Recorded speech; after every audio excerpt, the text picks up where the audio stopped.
को उन्होंने मंत्र दे दिया, चेला बना दिया, मुन्नन करवा दिया और सन्यास भी हो गया। उधर क्या हुआ कि उन्होंने जैसे ही दिया, जब गुरु महाराज बोले कि मैं समय आने पे दूंगा, अभी नहीं दूंगा, और सही में जब 3 दिन रह गए बाकी समाधि लेने में, क्यों 3 महीने पहले मेरे को याद दिला दिया कि 3 महीने बाकी हैं,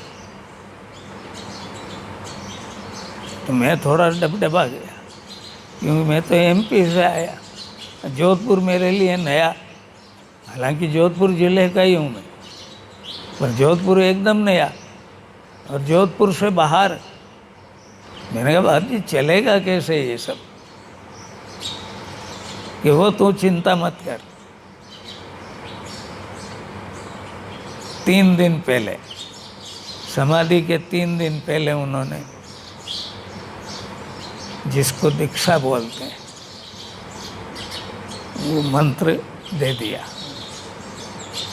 यूँ मैं मंत्र देता रहता हूँ,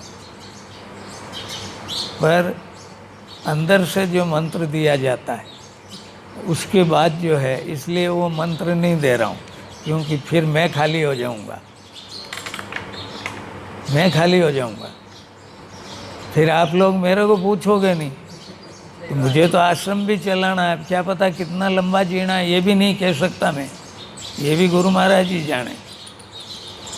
तो प्रहलाद ने जैसे ही दिया, क्यों शुक्राचार्य ने तो टाल दिया, शुक्राचार्य जो आखिर गुरु था, गुरु होता है, तो उनने टाल दिया, और प्रहलाद ने दे दिया, क्योंकि वो शीलवान था। तो वो गुण तो चले गए इंद्र में। प्रहलाद के सामने पहले धर्म खड़ा हुआ, बाहर आके, अंदर से बाहर निकल गया। उन्होंने कहा आप, कि मैं धर्म हूँ, फिर मैं जा रहा हूँ, क्योंकि आपने मुझे दे दिया। और वो जैसे ही मुड़े और सत्य सामने आके खड़ा हो गया,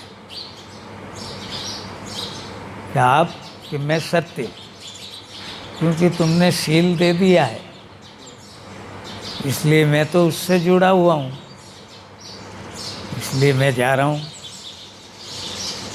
वो भी चल दिया। वो जैसे ही पलटा कि बल,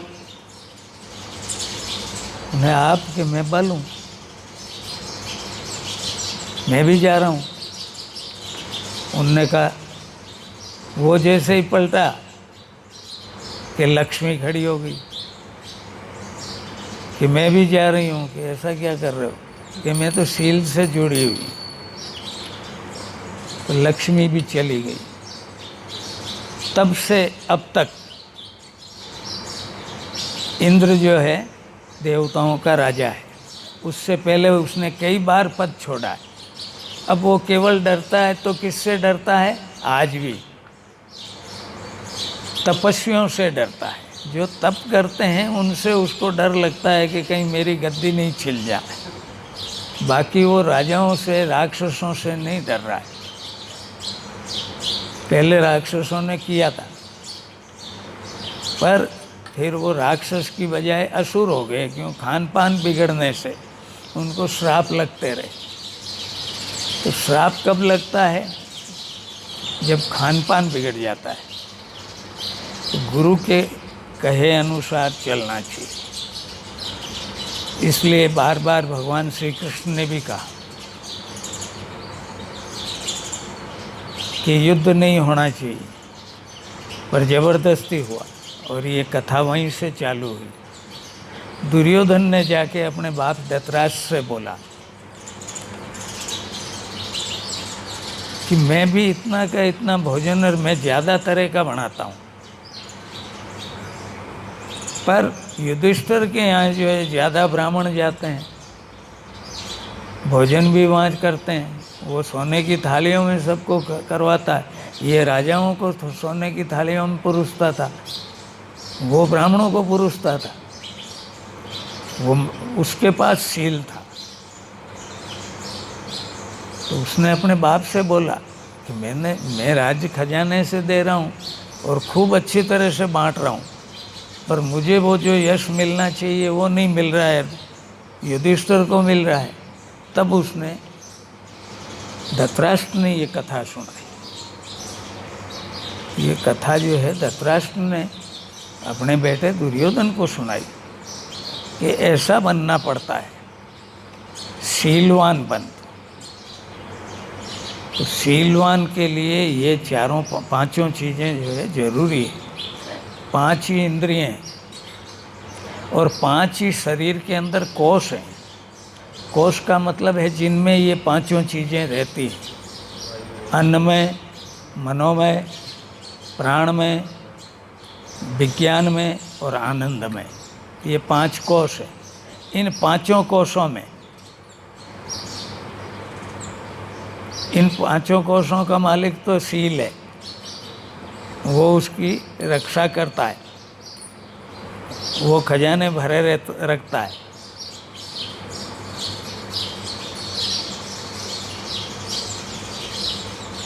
तो इन पांचों कोषों को भरा हुआ रखें यहाँ पर, वो उसके पास नहीं था। तो शील नहीं है तो ये नहीं है। इसलिए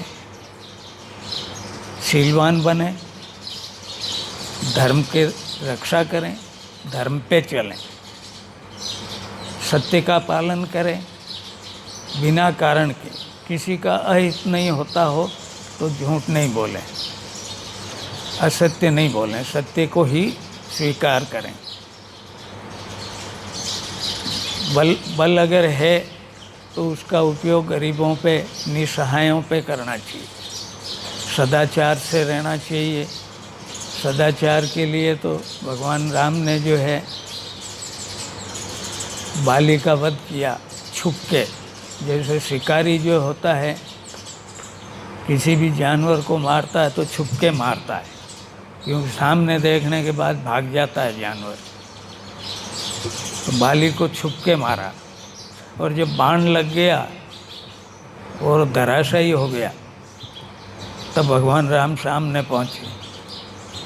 पहुँचते ही उसने प्रश्न कर दिया कि मैं बेरी सुग्रीव प्यारा, कारण कवन नाथ मोहि मारा। सुग्रीव आपका मित्र है, ये तो बात मान ली, पर मैं आपका दुश्मन कैसे हो गया, क्योंकि मैंने आपका कोई अहित नहीं किया। तब उनने गजब की बात कही भगवान राम की कि अनुज वधु भगनी सुत नारी, रेशट ए कन्या समचारी, इनहि कुदृष्टि विलो कहीं जोही, ताही बधे कछु पापन होई।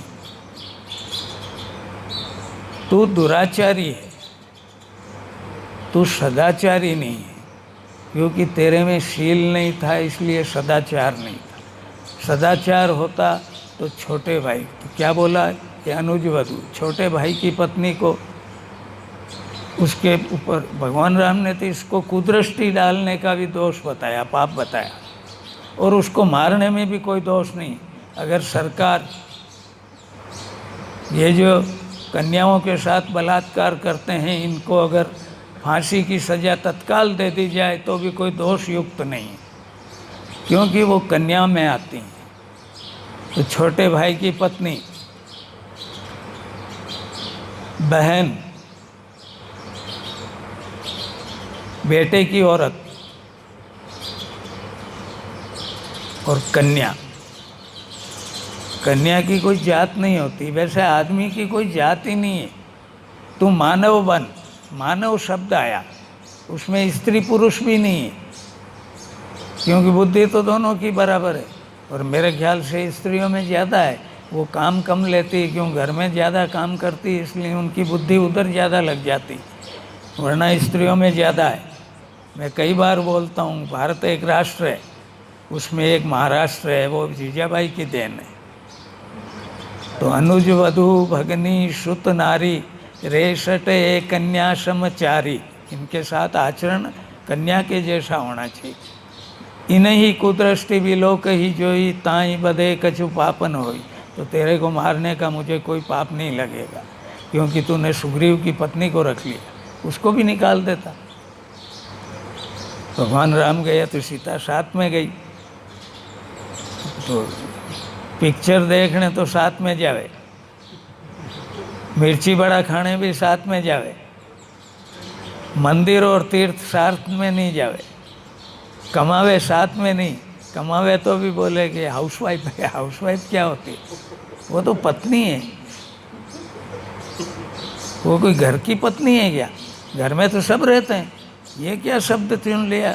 यानी हम जो है वास्तव में सदाचार से दूर हो रहे हैं। आज की बात यही।